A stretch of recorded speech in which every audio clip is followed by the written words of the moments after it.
రాకాలోకంకి స్వాగతం. ఈ కంటెంట్ మీకు నచ్చినట్టయితే లైక్ చేయండి, మీ బంధుమిత్రులకి షేర్ చేయండి. ఇప్పటి వరకు సబ్స్క్రైబ్ చేసుకోకపోతే సబ్స్క్రైబ్ బటన్ని నొక్కండి, అదేవిధంగా బెల్ ఐకాన్ని కూడా తప్పనిసరిగా నొక్కండి. పాకిస్తాన్లో ఏం జరుగుతోంది, పాకిస్తాన్లో ఏం జరుగుతుందో పాకిస్తాన్కి అర్థం కావడం లేదు. పాకిస్తాన్ ఏం చేస్తుందో కూడా పాకిస్తాన్కి తెలియడం లేదు. అంత విచిత్రమైనటువంటి దేశం పాకిస్తాన్. ఎందుకంటే పాకిస్తాన్ ఏకకాలంలో ఆనందిస్తోంది, ఏడుపు లంకించుకుంటోంది. ఏకకాలంలో పండగ చేసుకుంటోంది, ప్రొటెస్ట్ ర్యాలీ తీస్తోంది. ఏకకాలంలో పాకిస్తాన్ ఆర్మీ చీఫ్ బయటెక్కడో విదేశంలో జరిగినటువంటి థర్డ్ కంట్రీలో జరిగినటువంటి ఒక ఒప్పందాన్ని ప్రశంసిస్తూ తన సైనికులతో తన ప్రజల మీద కాల్పులు జరిపి 300 మందికి పైగా ఒకే ఒక్క దెబ్బతో హతమార్చేసేశాడు. కాల్పుల్లో 1900 మందికి గాయాలయ్యేలా చేశాడు. కేవలం పాకిస్తాన్ మాత్రమే ఇలాంటి పనులు చేయగలదా? ఎందుకంటే పాకిస్తాన్ చాలా విచిత్రమైనటువంటి పరిస్థితిలో ఉంది. అక్కడెక్కడో పశ్చిమాసియాలో ఇజ్రాయెల్కి హమాస్కి మధ్య ఏదో ఒప్పందం కుదిరింది. ఆ ఒప్పందం ప్రకారము బందీలుగా ఉన్న ఇజ్రాయిలీల్ని హమాస్ విడుదల చేస్తోంది, బందీలుగా ఉన్న పలెస్టీనియన్లని ఇజ్రాయెల్ విడుదల చేస్తోంది. మూడో దేశంలో 1000-1000 కిలోమీటర్ల దూరంలో ఉన్నటువంటి ఒక దేశంలో జరుగుతోంది ఇది. దీనికి ఆనందపడే వాళ్ళ జాబితాలో షెబాజ్ షరీఫ్, ఆసిమ్ మునీర్ ఉన్నారు. ఇంకేదో దేశంలో ఏదో ఒప్పందం జరిగి అక్కడ ఖైదీల అదలాబదలీ జరిగితే డొనాల్డ్ ట్రంప్ వెనక నిలబడి చప్పట్లు కొడుతున్నటువంటి వంతపాటగాడిలాగా షెబాజ్ షరీఫ్ నిలబడి చప్పట్లు కొడుతున్నాడు. అసలు అక్కడెక్కడో ఏదో జరిగితే ఈయన ఎందుకు వెళ్ళాలి? దీనిని అద్భుతమని ఆసిమ్ మునీర్ వర్ణిస్తున్నారు. అంటే పాకిస్తాన్లోని ఆర్మీ, పాకిస్తాన్లోని ప్రభుత్వము ఈ గాజా లో ఉన్నటువంటి హమాస్ చేతిలో ఉన్న బందీల విడుదలని, ఇజ్రాయిలీల విడుదలని సమర్థిస్తోంది. వాళ్ళు కలవడాన్ని, పాలెస్టీనా అదేవిధంగా హమాస్ అదేవిధంగా ఇజ్రాయెల్ మధ్య ఒక రకమైనటువంటి సంధి ఒప్పందం కుదరడాన్ని ప్రశంసిస్తోంది. కానీ పాకిస్తాన్లో ఏం జరుగుతోంది? పాకిస్తాన్లో ఉన్నటువంటి ప్రజలకి ఇది నచ్చటం లేదు. ఇన్నాళ్ళు మనము పాలెస్టీనా కోసం పోరాడాము, పాలెస్టీనా వాడు శాంతి ఒప్పందం చేసుకుంటే మన గతేం కావాలి?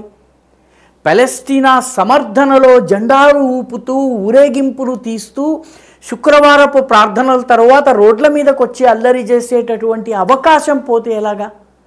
అందుకని పాకిస్తాన్లో ఉన్నటువంటి తెహరీక్ లబ్బైక్ పాకిస్తాన్ అనేటటువంటి సంస్థ ఈ ఒప్పందాన్ని వ్యతిరేకిస్తూ రోడ్లకెక్కింది.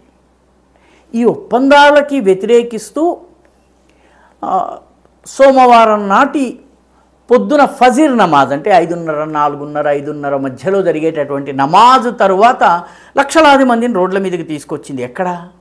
లాహోర్లో, ఇస్లామాబాద్లో, రావల్పిండిలో, కరాచీలో, మురీద్కే పేరు గుర్తుంచుకోవాల్సిన పేరు. ఎందుకంటే మురీద్కే లష్కరే తొయబా హెడ్ క్వార్టర్స్.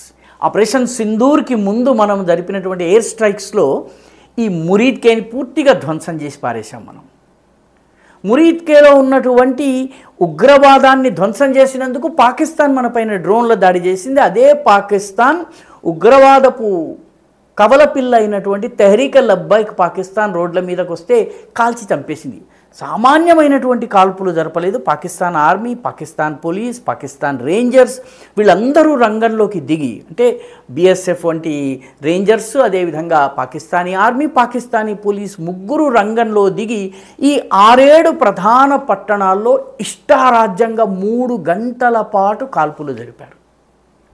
ఈ 3 గంటల పాటు జరిపినటువంటి కాల్పులలో 300 మంది చనిపోయారు, 1900 మంది గాయపడ్డారు. తమ పౌరుల మీద జలియావాలా బాగ్ కన్నా కష్టమైనటువంటి దాడి పాకిస్తాన్ ఆర్మీ చేసేసింది. ఎవరినైతే రక్షించేందుకు ప్రతిజ్ఞ చేసిందో వాళ్ళని చంపేసింది. ఈ చనిపోయిన వాళ్ళలో తెహరీక్ లబ్బైక్ పార్టీ నాయకుడి పేరు సాద్ రిజ్వీ, ఆయన తమ్ముడైనటువంటి అనాస్ రిజ్వీ చనిపోయాడు అక్కడికక్కడే. సాద్ రిజ్వీ మీద 3 సార్లు కాల్పులు జరిపారు, టార్గెట్ చేసి కాల్పులు జరిపారు నాయకుడి పైన. కాల్పులు జరిగితే ఆయన క్రిటికల్ కండిషన్లో ఉన్నారు, ఆయన చనిపోయారని కొన్ని వెబ్సైట్స్ చెప్తున్నాయి. లేదు, ఆయన ఇంకా కొన ఊపిరితో ఉన్నారు అని మరికొందరు చెప్తున్నారు. ఈయన వాస్తవానికి తహరీక్ లబ్బాయిక్ పార్టీని స్థాపించినటువంటి వాడు ఖాదిమ్ హుస్సేన్ రిజ్వీ. ఆయన 2020లో చనిపోయిన తర్వాత సాద్ రిజ్వీ నాయకుడయ్యాడు. ఈ సాద్ రిజ్వీ ఫజర్కే నమాజ్ అంటే పొద్దున్న తెల్లవారుజామునే పదండి మనము ప్యాలెస్టీనాకి శాంతి ఒప్పందాన్ని వ్యతిరేకిస్తూ ఉద్యమం చేద్దామని తీసుకొచ్చారు. పాకిస్తాన్ ప్రభుత్వము సైన్యానికి ప్యాలెస్టీనా శాంతి ఒప్పందం కావాలి అంటే ఇజ్రాయెల్తో మైత్రి కావాలి.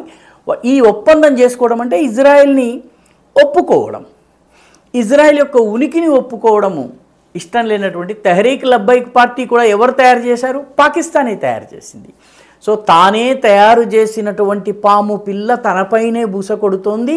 ఈ పెద్ద పాము చిన్న పాము మీద కాల్పులు జరిపింది. ఇప్పుడు జరిగింది పాకిస్తాన్లో. ఇది పాకిస్తాన్లో అంతర్గతంగా ఇప్పటికీ ఈ తెహరీక్ లబ్బాయిక్ పార్టీకి చెందినటువంటి కార్యకర్తలు లాహోర్లో, కరాచీలో, ఇస్లామాబాద్లో, మురీద్కేలో, ఈ రావల్పిండిలో, ఈ పట్టణాల్లో రాజ్యాంగ విధ్వంసానికి పాల్పడ్డారు. దుకాణాలని పెట్టారు, రోడ్లపైన అవరోధాలని సృష్టించారు. చాలా పెద్ద ఎత్తున విధ్వంసాన్ని వీళ్ళు సృష్టించారు. ఎందుకంటే 300 మంది చనిపోయారు. ఇప్పటికీ కూడాను పాకిస్తాన్ అట్టుడుకుతోంది.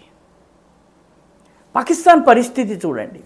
ఇమ్రాన్ ఖాన్ ఇప్పటికే సైన్యం పైన, అదేవిధంగా షెబాజ్ షరీఫ్ పైన ఉద్యమం చేస్తున్నాడు. ఆయన పార్టీ రోడ్డు మీదకి ఎక్కింది. ఖైబర్ పఖ్తూన్వాలో తెహరీక్ తాలిబాన్ పాకిస్తానీ సైనికుల్ని పిట్టల్ని కాల్చినట్టుగా కాల్చి చంపుతోంది. బలూచిస్తాన్లో బలూచ్ లిబరేషన్ ఆర్మీ విధ్వంసాన్ని సృష్టిస్తోంది. అసలు 95% బలూచిస్తాన్ పైన పాకిస్తాన్ కంట్రోల్ లేదు. ఇప్పుడు తెహరీక్ లబ్బాయిక్ పార్టీ కూడాను పాకిస్తాన్ ప్రభుత్వం పైన తిరుగుబాటు చేసింది. ఎందుకు? మీరు ప్యాలెస్తీనా ఉద్యమాన్ని సమర్థించటం లేదు. ప్యాలెస్టీనా ఇజ్రాయెల్ కలవడానికి సిద్ధంగా ఉన్నప్పుడు, హమాస్ ఇజ్రాయెల్ ఒప్పందం చేసుకున్నప్పుడు వీరికి ఎందుకు దురద? కందక లేని దురద కత్తిపీటకి ఎందుకు? అర్థం కాదు. కానీ పాకిస్తాన్ ఆర్మీలో కూడా చాలామంది జవాన్లు ప్యాలెస్టీనాకి మద్దతుగా, ఈ శాంతి ఒప్పందానికి వ్యతిరేకంగా తెహరీక్ లబ్బాయిక్కి మద్దతుగా వీడియోలు రిలీజ్ చేసి మరీ సైన్యాన్ని వదిలేస్తున్నారు. తాజాగా వీడియోలు సోషల్ మీడియాలో దర్శనమిస్తున్నాయి. ఏకకాలంలో అంతర్గతంగా ఇన్ని సమస్యలు ఉన్నాయి పాకిస్తాన్కి. అటు అఫ్ఘాన్లు పాకిస్తాన్ మీద యుద్ధం ప్రకటించారు. ఇటు భారత్ ఆపరేషన్ సింధూర్ ఎప్పటికైనా మళ్ళీ చేపట్టవచ్చు. ఇటు ఇరాన్ తమపై జరిగినటువంటి దాడులన్నీ కూడాను పాకిస్తానీ భూమి నుంచి జరిగాయని చెప్పి నమ్మి పాకిస్తాన్ పట్ల తీవ్రమైనటువంటి ఆగ్రహంతో ఉంది. అటు 4వ సరిహద్దు దేశమైనటువంటి చైనా సిపెక్ వల్ల వచ్చిన నష్టాలు, ఇప్పుడు పస్నీలో అమెరికన్ బేస్ పెట్టడం, దీని పట్ల ఆగ్రహంతో ఉంది. $28 బిలియన్ మేము ఖర్చు పెట్టిన తరువాత మాకు పాకిస్తాన్ మమ్మల్ని మోసం చేసిందని చైనా ఆగ్రహంతో ఉంది.